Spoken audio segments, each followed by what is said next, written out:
Hello दोस्तों, आप सभी का स्वागत है संस्कार कोचिंग एकेडमी की ऑनलाइन क्लासों में। तो दोस्तों, आज मैं आपके लिए लेकर आया हूँ कक्षा 10 इंग्लिश का पेपर।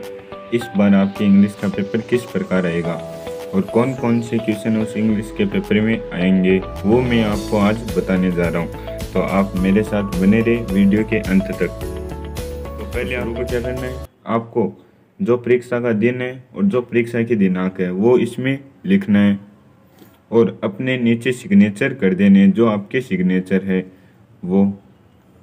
आगे आगे कुछ आपके पास ज़रूरी सूचनाएं दी हुई है, वो आप पढ़ सकते हो ताकि आपको कोई दिक्कत ना हो। जो आप क्वेश्चन करो उसमें आपको कोई दिक्कत ना हो, या फिर जो प्रॉब्लम होती है बच्चों के साथ कि सर जो पेज बच गए हैं उनका क्या करें, और हमें नीचे हमारा जो काम खत्म हो गया उसके बाद समाप्त लिखना या नहीं लिखना, वो सारी जानकारी पहले दी हुई है। तो आप इन्हें ध्यान से पढ़ लीजिए ताकि आपको कोई दिक्कत ना होगी।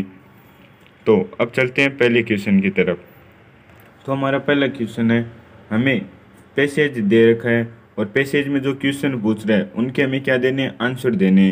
तो दिवाली और दीपावली, तो पैसेज आपका दीपावली का पैसेज है, तो आपको ध्यान से पढ़ लेना है इसे। और बाद में जो उत्तर अगला पूछ रहा है, जो अगला क्वेश्चन पूछ रहा है उसका आंसर आपको बढ़िया तरीके से देना है।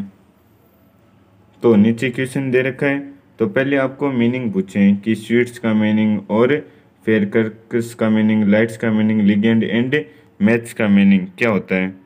और आगे ये फेस्टिवल के हाउ मनी डेज, ये फेस्टिवल कितने दिन मनाया जाता है। 4 ऑप्शन है, 5 दिन, 2 दिन, 7 दिन और 3 दिन। तो आपको क्या करना है, पैसेज से इनके आंसर ढूंढना है। आगे तीसरा क्वेश्चन आपको पूछ रहा है कि किससे रिलेटेड है, कौन से भगवान से दीपावली रिलेटेड है। तो लॉर्ड राम से रिलेटेड है दीपावली।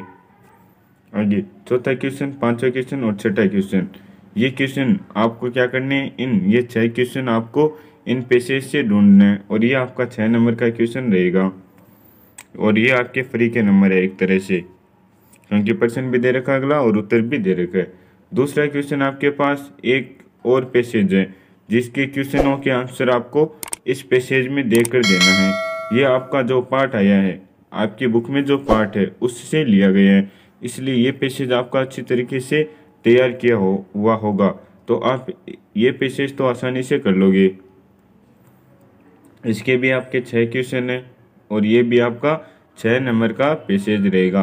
तो 6 + 6 12 नंबर आपके पूरे पक्के हो गए, यानी पास तो आप आसानी से हो जाओगे इंग्लिश में, ये मानकर चलो। आगे अब बात करते हैं राइटिंग की, राइटिंग में आपके पास क्या आएगा।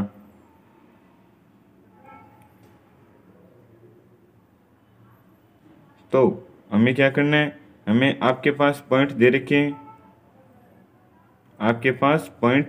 हैं, और क्या करना है, इनमें से इन पॉइंटों को एक तरीके से इनका क्या करना है, हमें इन पॉइंटों पर हमें कुछ पैराग्राफ लिखना है, शॉर्ट पैराग्राफ लिखना है।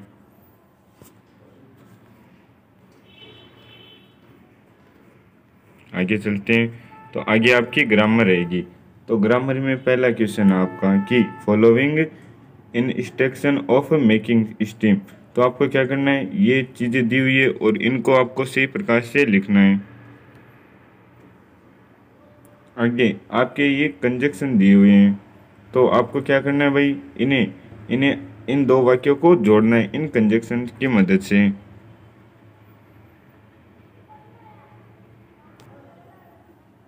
तो ये आपके पास दिए हुए हैं, इनका आपको प्रयोग करके इन वाक्यों को उचित प्रकार से लिखना होगा। ये आपके पास दिया हुआ है। आगे अगला क्वेश्चन आपका कि क्या करे कि आपके पास ये आपका क्वेश्चन है 8वां। तो आप क्वेश्चन को ध्यान से पढ़ लीजिए और इसका आंसर आपको आसानी से देना है, यानी ये जो रिक्त स्थान आपके पास दिए हुए हैं इन रिक्त स्थानों की पूर्ति आपको करना है। आगे जो आपके पास ये डायलॉग है, इन डायलॉग में इन रिक्त स्थान की जगह क्या आएगा आपको ये बताना है, यानी एक प्रकार से फ्रेमिंग क्वेश्चन का ही क्या भाई टॉपिक है। फ्रेमिंग क्वेश्चन आपने पढ़ा है कि आंसर आपके पास दिया हुआ होता है और उनसे प्रश्न का निर्माण अगला पूछता है। तो प्रश्न निर्माण करना ही इनमें आपको क्या करना है, एक प्रकार से प्रश्न का निर्माण ही करना है। आगे आपको मॉडल का क्वेश्चन है। तो आपको इनमें क्या करना है भाई, रिक्त स्थानों में इनमें आपको मॉडल्स बनने हैं कि कौन सा मॉडल आएगा।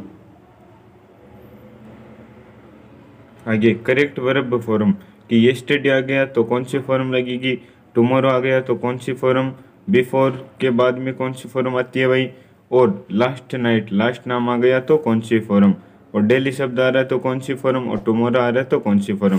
तो ये आपके क्या है, yesterday, tomorrow, before, last night, day और टुमारो, ये आपकी एडवर्ड्स है। तो आपको एडवर्ड्स को देखकर वर्ब बनना आना चाहिए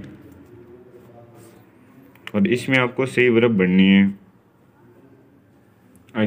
आगे आपको रिक्त स्थानों की पूर्ति करनी है। आपके पास रिक्त स्थान दिए हुए हैं और 4 ऑप्शन आपके पास नीचे दिए हुए हैं। तो आपको इनमें से रिक्त स्थान की पूर्ति करनी है, यानी आपको वर्ब बननी है। इनमें भी क्या बननी है भाई, एक तरीके से वर्ब ही बननी है। आगे जो आपका डी है, लिटरेचर का पार्ट रहेगा, इसमें आपके पास क्या करें कि पैसेज को केयरफुली पढ़िए और अपने प्रश्नों का उत्तर दीजिए। तो आपके पास पैसेज दिया हुआ है, उसको आपको सावधानी से पढ़ना है और क्या करना, आपको नीचे दिए गए प्रश्नों के उत्तर आपको देने। ये 4 क्वेश्चन आपके और 4 नंबर के ये क्वेश्चन रहेंगे। तो आपके ये 4 नंबर भी आसानी से आ सकते हैं यदि आप इस पैसेज को ध्यान से पढ़ते हो। आगे चूज द करेक्ट ऑप्शन, आपके पास 4 ऑप्शन दिए हुए हैं और अगला प्रश्न पूछ रहा है, ठीक है। तो आपको क्या करना है, इनमें से 4 ऑप्शन देने। ये आपका पाठ्य पुस्तक का क्वेश्चन है। आगे ये भी आपका पाठ्य पुस्तक का क्वेश्चन है, इसमें भी 4 ऑप्शन है, ऑप्शनल क्वेश्चन है। आपको एक ऑप्शन इनमें से चूज करना है। आगे आपके पास एक पैसेज और दे रखा है और उनमें आपको क्या करना है, आंसर चूज करना है कि आपका आंसर क्या होगा। ये आपका पाठ्य पुस्तक का टॉपिक है भाई। तो आपको अपने पाठ्य पुस्तक में जो पैराग्राफ है उनको ध्यान से पढ़ लेने हैं और इन 4 प्रश्नों के उत्तर आपको पैसेज में देकर देने हैं। तो 4 + 4 8 नंबर के पैसेज और 12 नंबर के वो पैसेज हो गए। तो 20 नंबर तो आपके केवल पैसेज के मिलते हैं। आगे आपके पास स्टेंजा दिया हुआ है और इस स्टेंजा से आपके पास 4 क्वेश्चन दिए हुए हैं जो आपको इस स्टेंजा से देकर देने हैं और चौथा क्वेश्चन आपका ऑप्शनल है। तो आपके पास ये भी 4 नंबर का क्वेश्चन रहेगा।